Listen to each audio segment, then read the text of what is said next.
Guess what, Muslims? It's our 7th year anniversary. And what better way to celebrate than by bringing back the OG jingle that started it all? Press play, sing along, and take a trip down memory lane with us. Because this moment, this milestone, is all thanks to you. Now enjoy the show. Hello, everyone. I am More Sibyl, and this is the More Sibyl Podcast.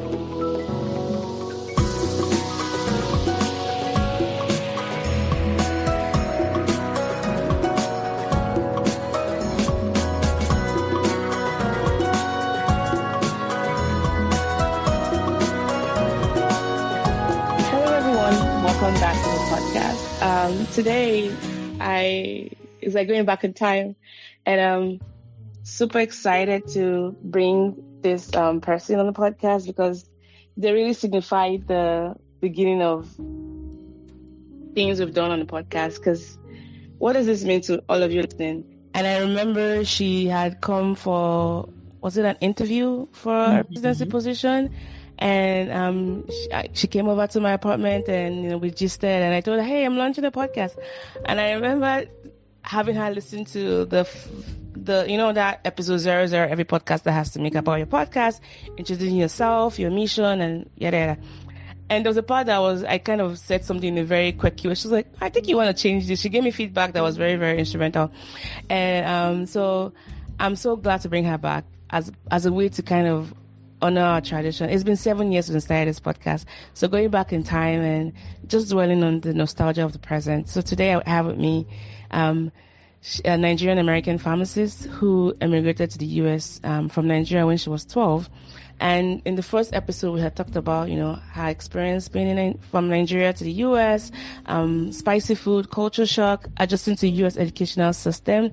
And this time around, we're just catching up on her since, the past 7 years.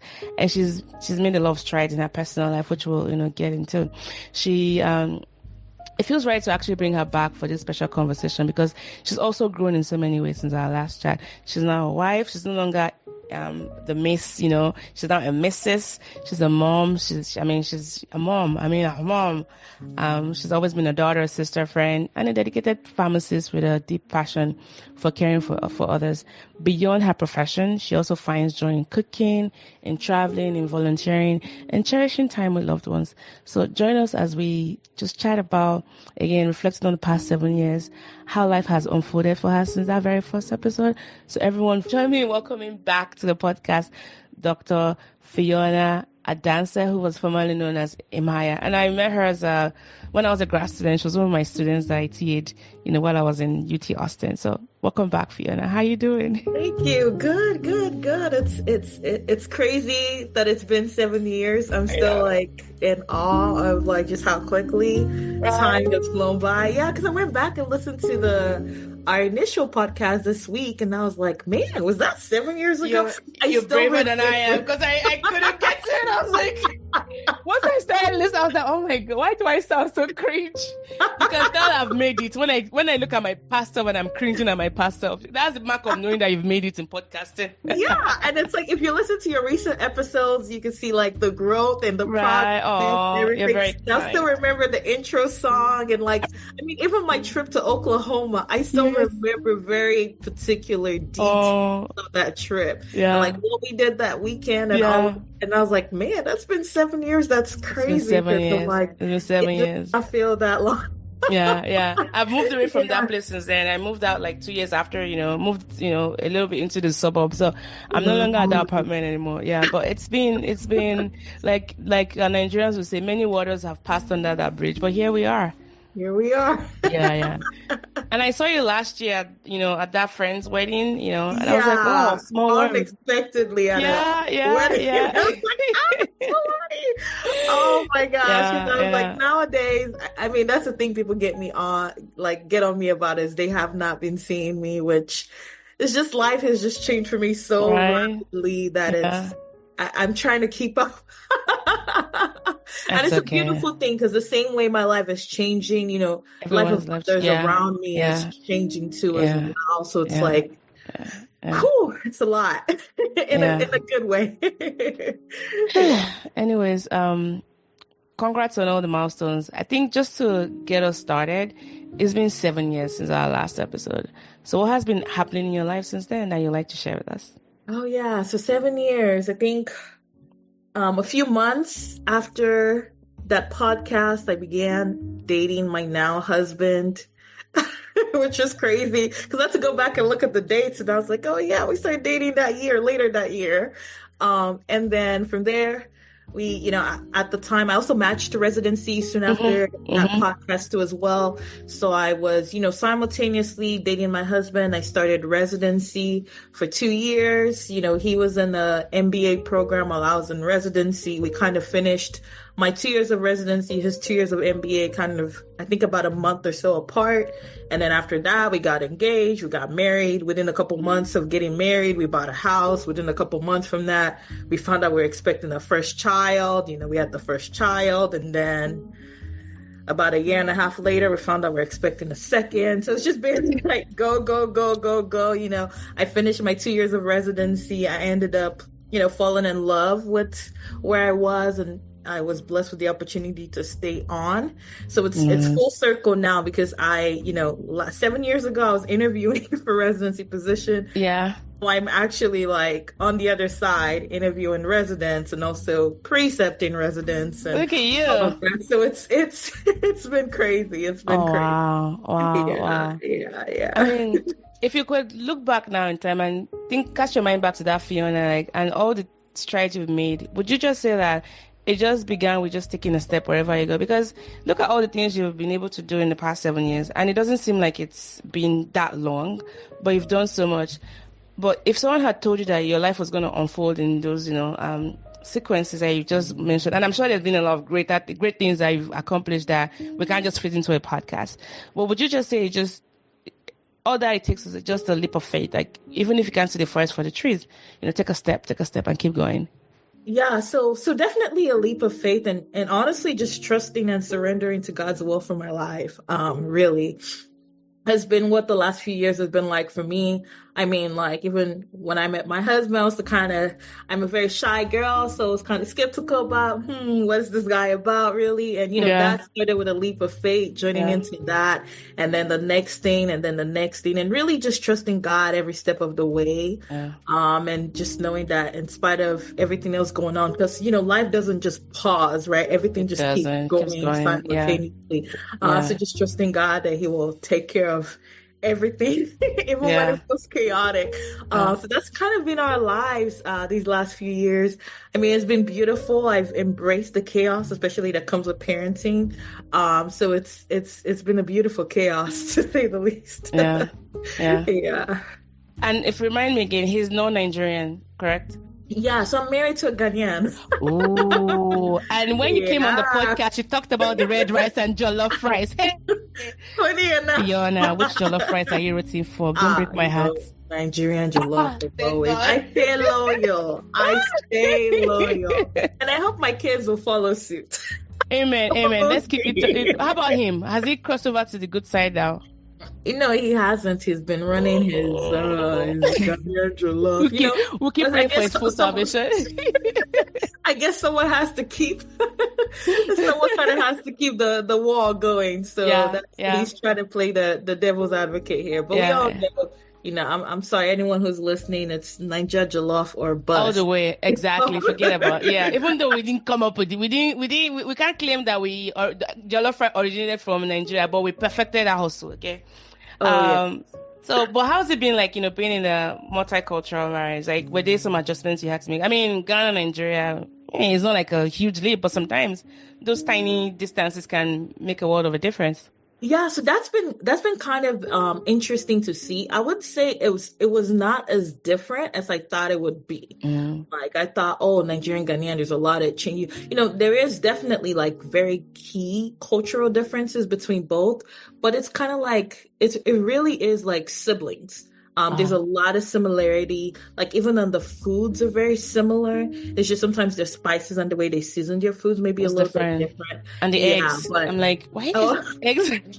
Which is so funny because I think my husband is the only Ghanaian I know that doesn't eat eggs, and now my daughter too. So. Oh my goodness, we need to check his ancestry. We need to be sure that he's really from Ghana. I was like, that's like a no thing about Ghanaians. But the eggs are real. I can assure you, the eggs and the love for eggs is a real thing. We should check in on them because in this economy now, with eggs being so expensive, like we should check in on our Ghanaian friends to see how they are doing. It's a real thing. From events and things I've experienced, they really love their boiled eggs.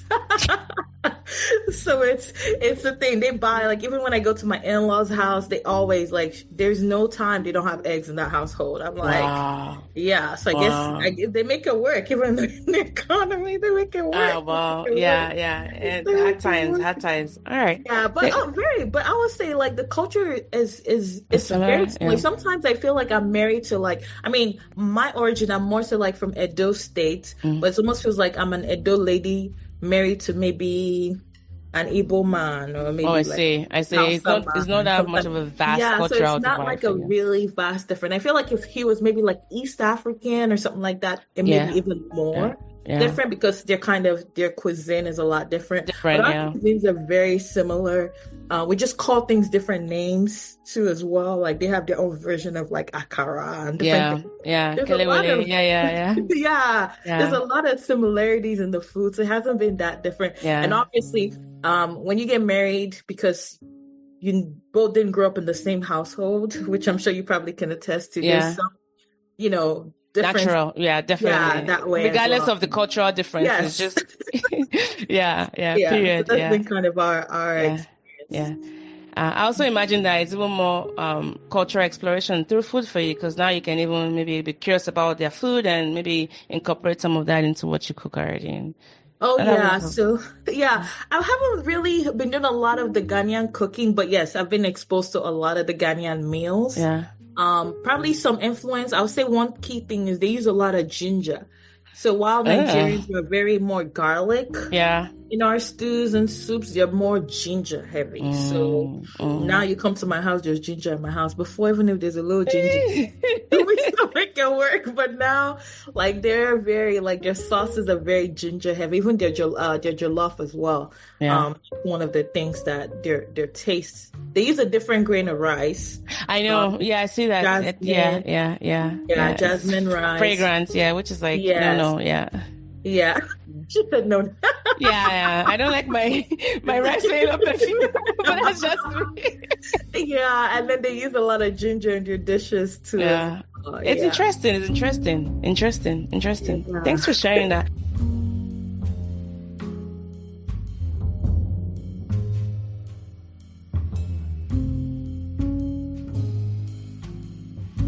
So again, since the last time you were on the podcast, so we talked about, because I'm just trying to do that thing of curious about where you are currently, but also drawing some tidbits from your last time on the podcast. Have you visited Nigeria since the last spoke? I have not. Shame on me. But I did. But we did go to Ghana. We went to Ghana last year. You went to Ghana? I know. It's just next door. I know. Did you take the keto? We didn't have enough time to do both. So what we're hoping for in a future trip is to be able to do both in one trip. Because we were only gone for like 10 days. Logistically, it wouldn't work out. And my husband is like dying to go to Nigeria. So has he been there before? He's never been. But he does have a lot of Nigerian friends. So he is exposed to the Nigerian culture because he went to college in Houston. He's been in Houston for several years. So Houston is Jamaica. Houston is a lot of Nigerians here. So he does know a lot of Nigerians. He's very curious and wants to go. It was just for that trip. We couldn't logistically do both because we also went with our daughter who was at the time. There's going to be a lot to be hopping around. I can feel it. Even when you're in Nigeria, you can't even get to a lot of places. Like I remember, because we just got back. We're there for 2 months. There's just something about being in Nigeria that just cripples you to a halt. Like even within Lagos, like to go from one part of Lagos to another part, it felt like traveling from one country to another country. So, and how much more with a little child like that? That'll be quite difficult. Hopefully you guys get to go and experience that again. Yeah, so that's what we're hoping to do. We don't know when yet, so we'll see how life changes for us, hopefully within the next couple of years, and try to make that happen. So let's talk about your career a little bit. So I met you when I was a grad student, and you're in PharmD program, and then you did your residency. Now, was it ambulatory care or? Yeah, so I did a first year of just general pharmacy residency where you're kind of exposed to everything, and then a second year in ambulatory care. Correct. Okay. Yeah. So how's that been like? And you can maybe talk a little bit about why you chose that path. Now, for pharmacists, there are many career pathways. Like, I have done hospital retail and then decided that academic pharmacy was going to be my pathway. But I'm curious to know what made you decide and how early on in your program you decided to go into residency, what that was like for you, and then maybe talk a little bit about your decision to stay and what you're doing right now. Yeah, so really great question. I know, so last time I was in the process of interviewing for residency. When I first started pharmacy school, I heard about residencies, but I wasn't quite exposed or knew a lot about residency programs until I was probably my second going into my third year. Because I would say something our school did a really great job of was to invite pharmacists to come speak to us, to kind of showcase what they did. So that way we're exposed to like a broad range of roles that we can take on as pharmacists. And something that really grasped my attention, I realized, was more of like the clinical roles, like people who worked more in the hospital clinic setting. So that was something I naturally gravitated to. So I reached out to a couple of people to shadow and see what they did. I shadowed some inpatient things. I realized it was a great learning experience, but it wasn't necessarily for me. Patients were really sick, especially for a pediatric setting, very sick children and all of that. And the emotion that came with that, it wasn't really something that I particularly enjoyed. But when I went on the outpatient side and, I saw pharmacists basically seeing patients and helping manage things like the diabetes, hypertension, the relationships they were able to form with patients, the relationships they were able to form with other healthcare professionals, because more so they tend to work in more of an interdisciplinary type of setting. So I really absolutely love that. So I think for me, that's what really sparked that interest. I'm like, okay, I think I found, what I want to do. Yeah. So that's why I was able to kind of follow that track. A mentor who I absolutely adore, also told me about particular programs to look into, that maybe better geared towards like ambulatory care practices, like the federal health qualified clinics, and possibly like the VA setting as well. So I was able to kind of pay very close attention to that. So for me, when I was looking at residency programs, I was also looking at places that may have an opportunity for me to either get a very well-rounded first year residency where I'll be able to take on a role soon after, or do 2 years where I would get that ambulatory care experience. So I ended up going with the route of doing the first year of everything and then the second year, very focused on ambulatory care. So right now, I work in a ambulatory care setting, so meaning that my patients are not hospitalized. So they're more so seeing me as kind of like almost seeing a nurse practitioner or a physician assistant for managing diabetes, hypertensions. I work now closely with veterans whom I've absolutely fallen in love with that population. So I do things like help manage things like diabetes, hypertension, cholesterol issues, thyroid problems. I also advise and recommend treatment plans to providers as well, like doctors, nurse practitioners, would reach out, physician assistants, reach out for guidance on, okay, what do you think will be good for this patient? What dose? What do you think about this? Recommendations, all of those things. So I do that as well. I answer questions, sometimes very tricky questions related specifically to medications that you're struggling with, whether it being from a patient's perspective or a provider's perspective. So it's a very kind of busy, but it's something I enjoy. I don't know if when you do something that it's busy, but you enjoy it. It doesn't feel like work. It doesn't feel like work. So that's something I would say about my job. Like it can get very, very busy and tiring.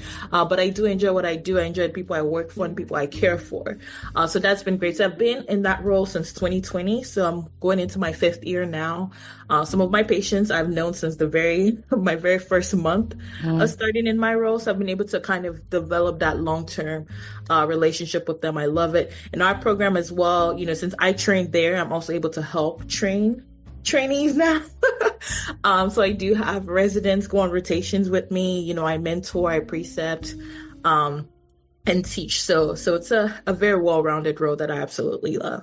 Oh, nice. Now, as a preceptor, are you affiliated with any university?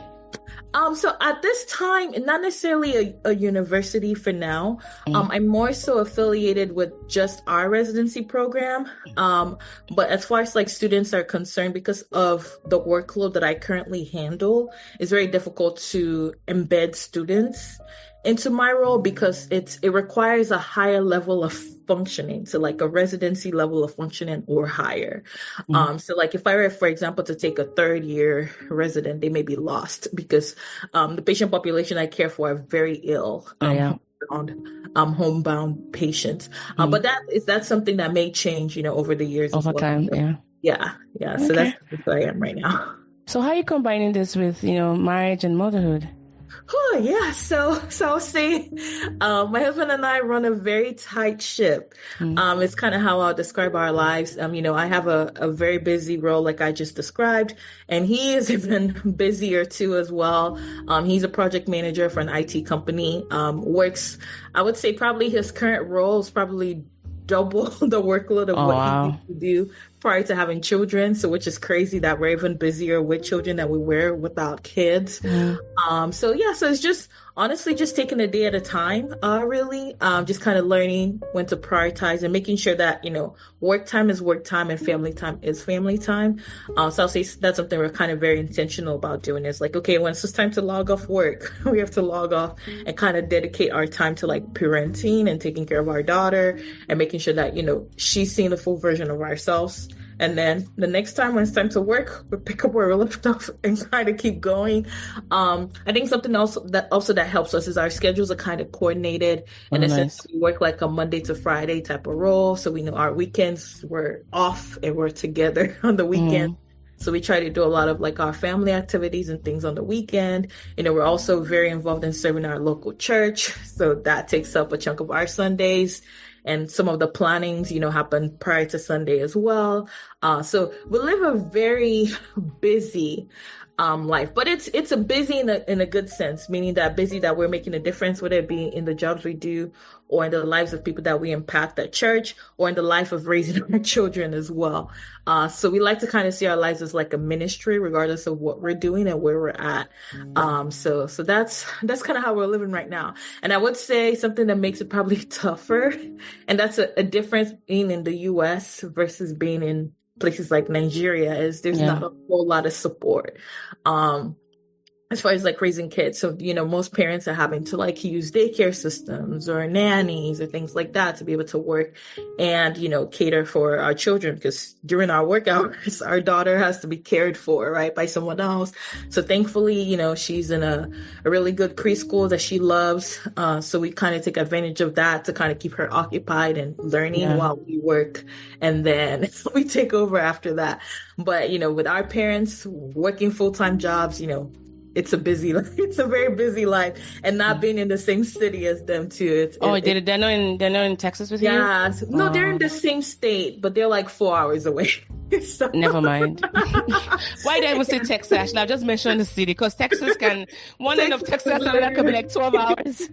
Literally a very big state. So we're all in Texas. We're just in different cities. So that makes life busy for us. But like I said, we've just taking on the challenge of the chaos, and we're just kind of pushing forward with it. Yeah. And it's a season, and that's kind of how we see life as well. It's a season that will pass. So yeah.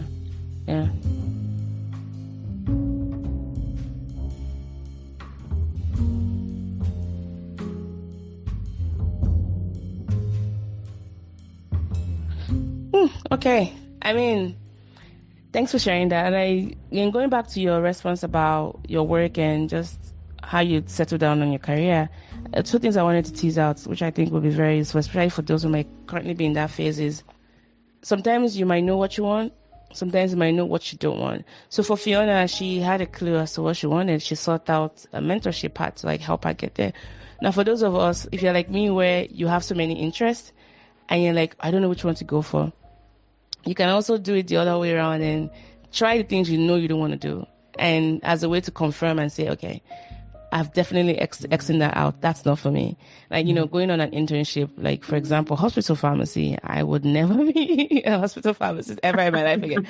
It's not for me, but I still went ahead and did it just for the, heck of it, to be sure that it wasn't just me being lazy. It wasn't just a hunch. I just didn't want to be it. So again, but seeking that mentorship and looking for someone to mentor you and provide that clear path. She also talked about how a mentor even advised her on where to go apply. So you cannot do this in isolation. Seek mentorship. We always talk about that on podcasts. It's still part of community building, right? And when you don't see the forest for the trees, just keep going. Just keep going. It's been 7 years and there's a lot this lady has, achieved. So I'm curious to know, though, Fiona, as a follow-up question, over the years, as you've evolved from, being who you've been as a student now to a mom and a wife, would you say there's some perspectives that have become more and more important to you over the years?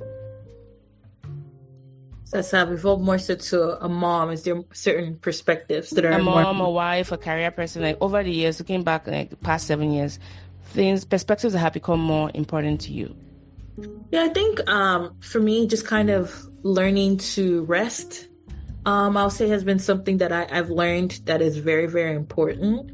More so like, because like, for example, my daughter was once a newborn and now she's walking and talking and doing all these things. So life goes by very fast. So kind of stopping to rest and smell the roses. I'm kind of learning that that's okay because things change. Like I kind of alluded to, life is all a season, right? Today you may be with a baby. Tomorrow that baby becomes a toddler. And then that baby is like grown and the baby is like a teenager, wanting to live outside of the home and things like that. So that for me, just learning to rest, learning to take life a day at a time. Too, as well, as something that I've really embraced. And honestly, I thought I was flexible before I've had kids. But they will squeeze more out of you. You thought there was nothing in that toothpaste jar. My friend, go and bring it out. But I think something else that they really helped me recognize too is flexibility, like really. And learning that and realizing every day's not going to go exactly like I envisioned or planned, but just learning to roll with the punches, because I really thought I was flexible. And then I had my daughter, I was like, what the? Especially time. Did you struggle with just time as a construct? Like, okay, maybe, but I'm just curious about you. Because for me, we were married for what? I need to do the math because, we're married for about, I want to say 9-10 years before we began fostering, and then finally adopted our daughter. Right? And 9 years of just you and your husband, just, you wake up whenever you want to wake up because, you have different schedules. Nobody, tapping you on, like you just had your schedule to yourself and you were kind of selfish about the things you wanted to do. Enter a child where, again, you went right from not having any kids, not even like getting pregnant and that whole bonding and preparing yourself. It's like one day you didn't have a child, the next day you were now a mom, but then I struggled with time as a construct. Like, how do you fit? Not like, I don't think fitting in is the word for it. I'm still trying to find the English word to explain what a child does to you. Like time as a construct, how did you cope with that shift for you? Yeah, that's definitely like a real change. Because even my cousin is expecting, and I'm trying to like explain to her how life changes when a child comes. Like you said, I mean, I could wake up, do whatever I wanted, when I wanted. My 2:00 was my 2:00. Like my Saturdays, I'm like, oh, I'm not feeling it today. Let me just sleep in, wake up a little later, things like that. But once they come into the picture, they take up, like, there's this human, and we make a joke about it. It's like, once they come, you can't return them. You cannot. There's no 30-day return. And it's a permanent.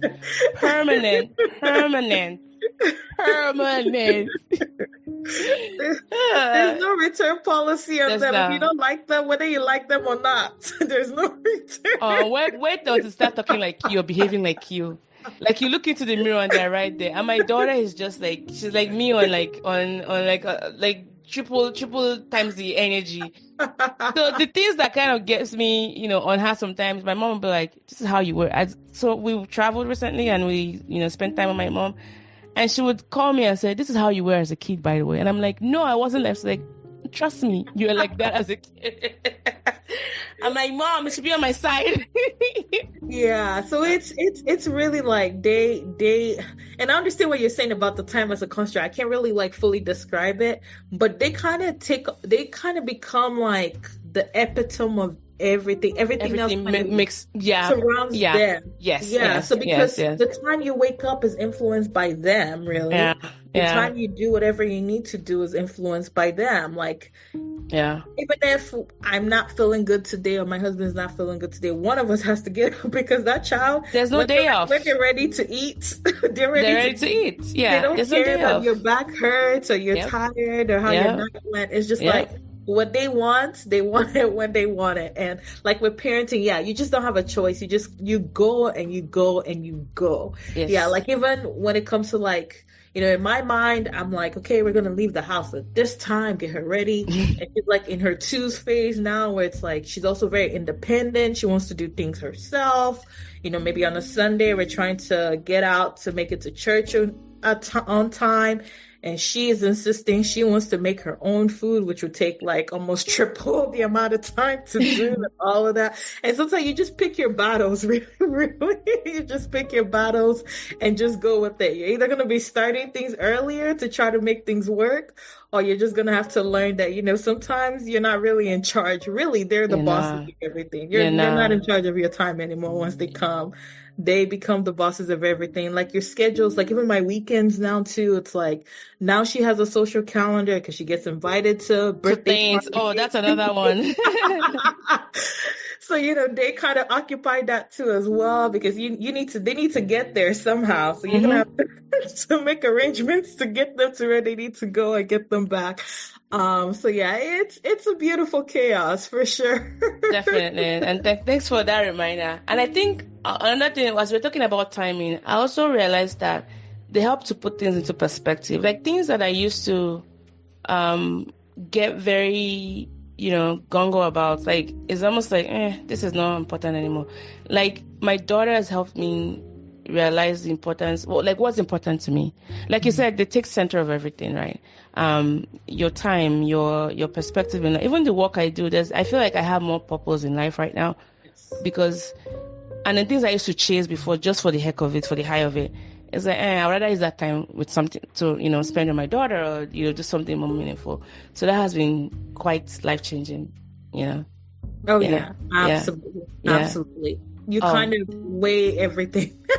Yep. They definitely bring a whole new perspective. They for sure do. Wait until the second one comes. Let me explain what's going to happen to you. There's a train track that goes on in your head with just one child. You don't really notice the train track because you're used to it. Now, with the second one, the moment the second one is born, you're going to have two train tracks. And they're not living at the same time. So it's choo, choo, choo, choo, choo, choo, choo, choo, choo, choo. And it's never ending. The choo, choo, choo, choo is always going to be there because they have different needs, different passengers, different timing. And you can't turn it off. So get ready for that. Well, it's coming soon. Nobody tells you that. So but you'll be fine. You'll be fine. All right. So, I mean, it's just, I feel like this episode is more of just a catch up, and it's also bringing to mind the very first time we, had this conversation together on the podcast with you. So I'm curious to know, Fiona, since the last time we've, casting your mind back, was that like, what was it like for you sharing your story that time, and how does it feel doing it again now, 7 years later? What did it feel like sharing my story then and now? Like I said, I went back and listened and I was like, wow, so much has changed. I mean, obviously everything I shared still stands true, but I feel like because it has been 7 years, like back then I could identify, I was still like acclimatizing to the American culture and how things are here, to where I could fully recognize like very key differences. But I feel like because I've been here, I've lived in the US, I spent more of my life in the US than I have in Nigeria. I feel as though now I'm very like much Americanized. that even going back, yes, I do have some knowledge and experiences. It's going to be a very different change for me because I feel like now it's going to be a culture shock for me going back because of how much time I've been here and for how long I've been here. So I'm excited to go back and see, but I felt like because I've been here even 7 more additional years since the last time we spoke, I'm more so accustomed to the culture here, than I was with my culture back home. But I'm still, it's still like the foundation, right? So it's still there. It doesn't change. Like all of those things, those experiences I still share and it's still there. Even a cousin of mine that we grew up together as kids, she recently moved to the area. And, she's also serving as a very good reminder for me as to like, to catch up, the changes. Yeah, because she's able to remind me of like, oh, this is what we used to do as kids and blah, blah, blah, and this. And I'm like, oh, wow, So to me, I'm kind of like the Americanized version to her. But because I've been here a lot longer than she has, she still has that tie to Nigeria, a stronger tie than I do, if that makes sense. But it's very good. It helps me to see my past from her perspective too as well. Yeah. And I think that, if it's of any consolation, even as someone who goes there regularly, I go to Nigeria at least once a year. And the last time I spent up to 3 months there. Wow. The moment you leave and you leave and you're here for a while, there's no amount of going back and forth that would erode that culture. You always have cultural shock, right? Mm-hmm. But one thing that cannot be taken away from you is that at the very core of it, there's a Nigerian in you. Yes. And whether it gets activated maybe by some songs you listen to or the way you dress or the way you engage in some activities like food or even media and all that, that's you being Nigerian, right? And you going back home is just a way to connect in a physical way to the soil of your forefathers and whatever. But yeah, that whole cultural shock, it's okay. It's just what it is. And it's not like you're here pining all the time for Nigeria. You have to also make life happen for you. And, you having kids and, all the roles you're playing. Who has time to be, brooding over a long-lost boyfriend called Nigeria? But whenever you go there, you kick things back up, but you have that shock. There's no way you don't have that shock because things keep changing. Mm-hmm. The Nigeria you knew as a kid, like I said, I go every year, and every year I'm like, I'm almost have to relearn some of the things. So slangs I'm using, they're like, nobody says that anymore, by the way. Or the roads look a bit different. There's a new way of doing things. The technology is also moving in a different way. Banking is, so much improved. So there's so many things that will shock you. But that's okay. But what doesn't change is you're still Nigerian at the very core of it. So yeah, if that helps. No, that's good to know. I'm looking forward to. I'm definitely looking forward to a trip back. Would be very nice for sure. Yeah. For sure. Yeah.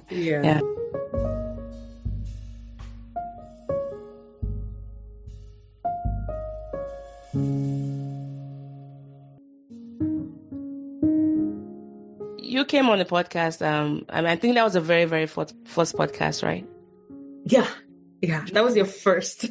Yeah. And that was my first, and then that was your first as well. And I remember like when I hit send on your episode and I published it on my website, your episode had the most number of comments, and I had people from all over like commenting. We had about 11 comments on there. Like Nathan, my friend from Myanmar. I had Wale, I had maybe who was in the UK. People would just say, oh, this was a great episode, nice episode, love the energy, well done, and all that.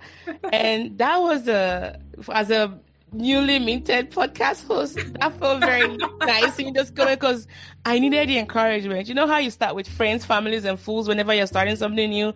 Yeah. So that was a good boost for me as a host. But I'm curious to know if you, and it's okay if you didn't have anything that kind of, resonated with you, but what do you think being on the podcast back then impacted you in any way? I think for me, it showed me that I could do things that I didn't think I'd be comfortable doing.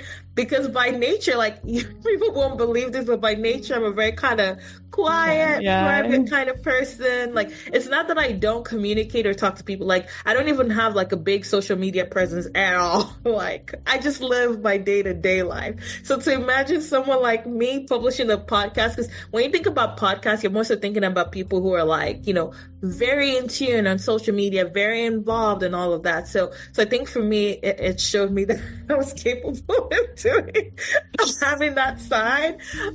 So I absolutely loved it. I couldn't believe it'll take me this long to come back. But I'm glad. Oh, it's okay. It's okay. I came back, and just listening back, I was like, oh man, time has changed so much since the last time. But I do have to give kudos to you as well, though. Really? I mean, you've kept this up. I still remember, when you told me the vision, you showed me your intro and all of those things that you were doing, right? Because it's one thing to start something, but it's something else to be able to maintain and follow through and be dedicated. So I have to give you props for your dedication to this. Like, I really do have to, because 7 years, no be beans. It's not beans, it's not my money. Yeah. Oh, it's not Kelewele like the Ghanaians. Because you've been at this and you've been consistent, you've been pulling through. I'm sure, there are moments where you may have not felt like doing it, or you've been busy, or you've gone through different seasons, right? But you have still stayed, dedicated and consistent to carrying that vision forward. So, props to you. 7 years. That's amazing. So before you know it now, it's 10-year anniversary. Right. Thank you. You've answered my next question, which was, for people who might be hesitant to share their story, you've already encouraged them. And I think even as a whole, hearing that to keep going, because if someone had told me I was going to keep doing this for 7 years, is it possible? But there's still so much to do. I feel like I've just started, there's still so much to do. Yeah, because I know podcasts are a big thing now. Almost everybody has a podcast. The podcast space. USPS just launched a podcast. The USPS, United States Postal Service, just launched a podcast. Everybody is going into podcast space. But I would say you're amongst the OGs. Okay? My friend was the OG before the IG. When podcasts weren't the glamorous things, you were doing it. You were doing it. You're one of those pioneers. You weren't like a bandwagoner doing it because everybody else is doing it. So something to recognize there too as well. Thank you. So final questions as well. If you were to leave a message for your future self 7 years from now, I hope I don't bring you back again 7 years later. Maybe we'll bring you back sooner than that, but it's fine. But just in case we bring you back 7 years from now, what would you like to leave as a message for your future self? I'll say just life is beautiful. I hope you've continued to learn. I hope you've continued to grow. I hope you've continued to stop and smell the roses along the way. I hope you've accomplished more than you could ever imagine. I hope you're still caring for others and serving people. I hope the fire that's still there it's still burning. So 7 years from now, I'm thinking about a vision that I have for myself 7 years from now. I hope, I grow even in the pharmacy space. I hope I'm still making a difference. Trusting God for directions as far as nonprofit and how to give back, hoping that that's either in full blown move or that's in the works. Hoping that by God's grace, healthy, happy family and home.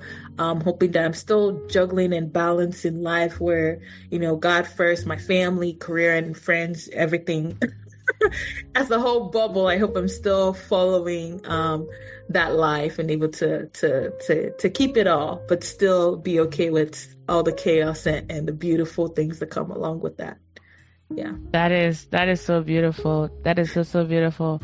And as just a way to kind of tie it together, well, no, not tie, before we tie it together, who would you like to see on the More Sibyl podcast? And it doesn't have to be who, it could also be what kind of conversations you think we should be having that we're not having, or just maybe any suggestion of topics that you think of interest to you.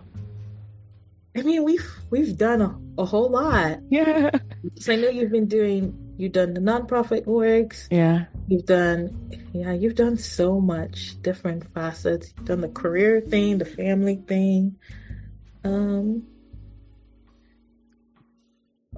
I guess more so things that would tie into, because I know culture, and you've done this, but also maybe more of the cultural aspect of things and cultural learnings and discussions.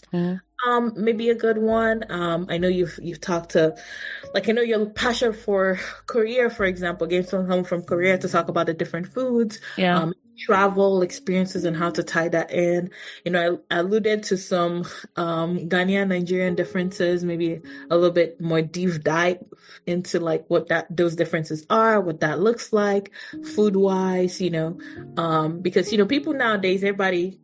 Well, not everybody, but I think there's a growing interest in like traveling and exploration too Yeah. as well. So like having information that will guide someone, for their next trip, right? Let's say, for example, there's a really good friend of ours who just got married in Ghana recently, and she had all kinds of people going to Ghana for her wedding, right? Nice. Both native Ghanaians, non-Ghanaians, Nigerians, so some type of episode discussing different foods, different cultural highlights, things like that. So that way, if people go to that area, they're like, oh, I need to try this that More Sibyl talked about, or that. Something like that. And I'm just using kind of West Africa as an example, but this could be like, could be anything. Global. Yeah. So that's what I would say comes to mind. Oh. Yeah. Thank you so much. It's really been I felt like this episode was just a way to catch up with you, one, because we haven't done this in a while, but also to see how far we've both grown in the past 7 years. And thank you for all of the wonderful feedback, and just a reminder that even sometimes when we don't see the forest for the trees to keep going, and you can look back and just see the strides we made. Just to say thank you for all the feedback you provided for the show, especially the importance of just to keep things going, because 7 years feels like a lifetime, but it didn't really feel like 7 years. And in talking to you, it really helped me get a deeper appreciation for the importance of consistency. And it wasn't perfect when I started. Again, I talked about cringing at my very first episode. It's how I know that I have made it, because I couldn't even get past the jingle, and then what? I still love that jingle though. I know, I love the jingle. It was just the voice of the jingle that just made me like, oh my god, welcome to More Sibyl Podcast. Yeah. But thank you so much. I don't know if you had any question you wanted to ask me that you're curious to know about, as a way to just honor your time on the podcast as well. But I'm done with all of my questions. Oh, no questions for me. I'm just really excited. I'm glad we could make this happen. Yes. It's always a pleasure to see you. I would not have believed it would have taken us this long. But I'm glad it happened. It's a rich tea that has been brewing for the past 7 years, and it just made for a very beautiful story. Yeah, and it's crazy how much can happen in 7 years. Really, I know. All right, everyone, that wraps up our special 7th anniversary revisit with Dr. Fiona Adanse. It was truly wonderful catching up with her and hearing about all the amazing ways her life has unfolded, from her student status to career as a dedicated pharmacist, to her joys of family, travel, volunteering. I think her story is a beautiful reminder of growth, of change, and the things that truly matter. Thank you once again, Fiona, for sharing your journey with us. And thank you, listeners, for joining us on this special episode. And happy anniversary to the More Sibyl Podcast. And to all of our listeners who have been with us from day one, we honor you, we see you, we thank you so much. Bye, everyone. All right. Well, let me end